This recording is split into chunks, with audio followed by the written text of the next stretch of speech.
In the frost-kissed valleys of Yellowstone, where winter's grip reluctantly yields to spring, an ancient ritual unfolds.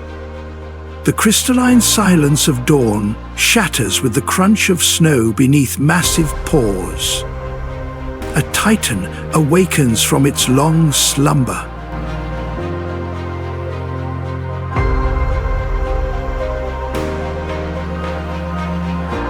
Steam rises from cavernous nostrils into the biting air as a grizzly bear emerges from the darkness of its winter den. Silhouetted against the pale morning sky, its immense form absorbs the first golden rays that spill across the mountainside. The air thrums with the mingled scents of pine resin, melting snow, and the distant promise of new growth.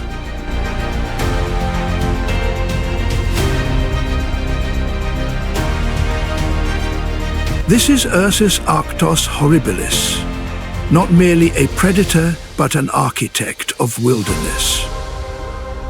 At 800 pounds, with muscle-laden shoulders that rise like small mountains above its spine, the grizzly stands as both sculptor and sovereign of these vast northern landscapes. Its very presence reshapes ecosystems, its massive paws carving the terrain with each deliberate step. The morning light catches the silver tips of its dense fur, the grizzled appearance that gave this magnificent creature its name. Steam billows around its massive form as the bear pauses, lifting its head to test the air. That formidable skull houses one of nature's most extraordinary sensory instruments. A nose 7 times more sensitive than a bloodhound's, capable of detecting carrion from miles away, or the faintest trace of a hibernating ground squirrel beneath 3 feet of frozen earth.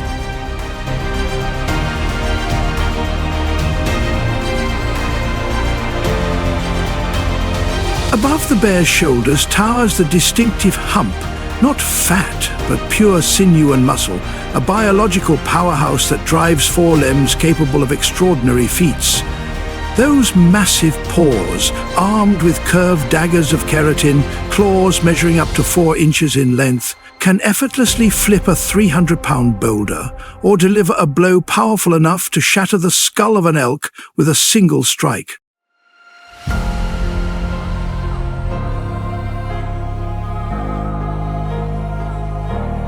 The morning reveals a landscape etched with the bear's influence.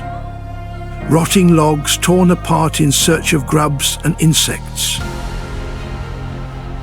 Meadows pockmarked with excavations where nutritious bulbs and corms have been unearthed. Each disturbance creates microhabitats for new plant growth.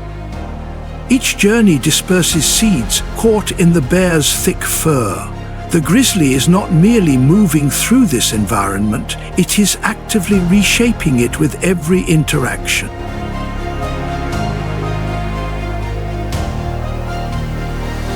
As spring's tentative warmth begins to transform the landscape, our bear faces the ultimate challenge of post-hibernation survival.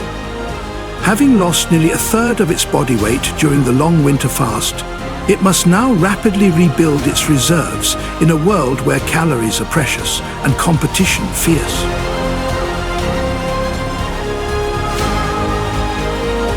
The bear's posture transforms instantly, its massive body somehow becoming more streamlined, more focused.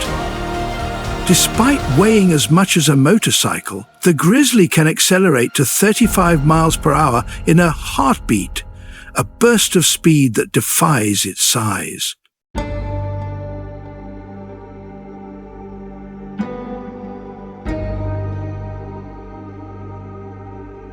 In the glacial waters of a mountain stream, a flash of silver betrays the presence of spawning salmon, their bodies pushing against the current with desperate determination.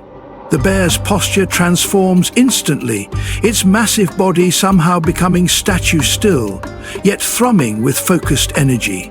Despite weighing as much as a motorcycle, the grizzly can summon lightning reflexes that defy its size. Yet the grizzly is no mere killing machine. Its relationship with the landscape is infinitely more complex. As summer approaches, we witness the bear's remarkable dietary versatility unfold in a calculated sequence of seasonal opportunities.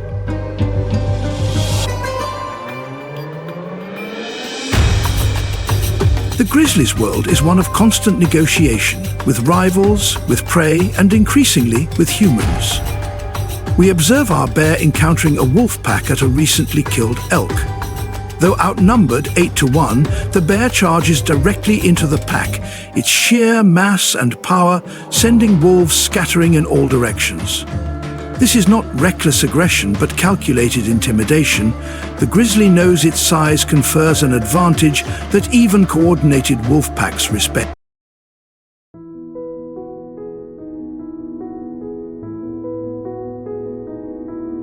As twilight descends across the Yellowstone Plateau, our grizzly ascends a ridge overlooking a valley where the distant lights of human settlement flicker like earthbound stars.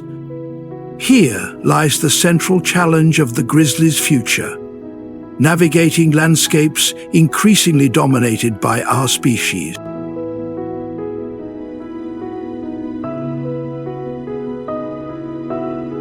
Once roaming from Mexico to Alaska, these magnificent creatures now cling to just 4% of their historic range in the contiguous United States.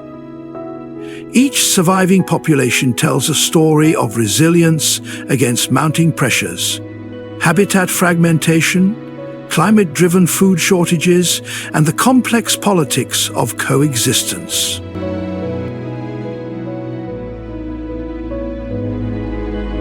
In places like Yellowstone, population recovery represents a conservation triumph, with numbers climbing from just 136 bears in 1975 to over 700 today. Yet these gains remain fragile, threatened by changing environmental conditions that reduce key food sources like whitebark pine seeds and cutthroat.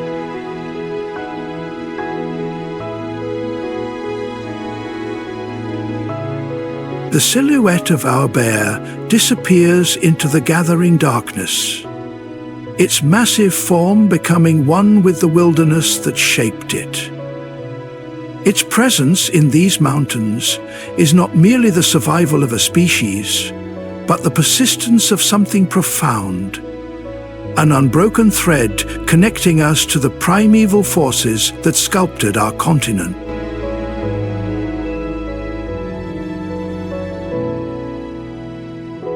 In the grizzly, we find a mirror reflecting our relationship with the natural world.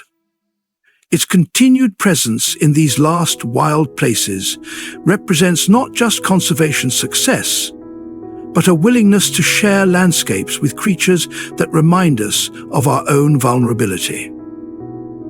The bear's survival speaks to something essential about our humanity. Our capacity to value wildness not despite its dangers, but because of them.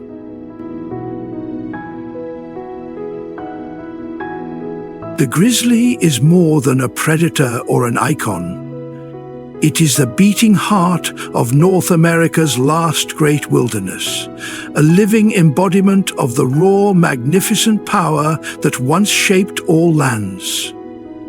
Let its roar echo through these valleys for generations to come. For in saving the grizzly, we save something irreplaceable within ourselves.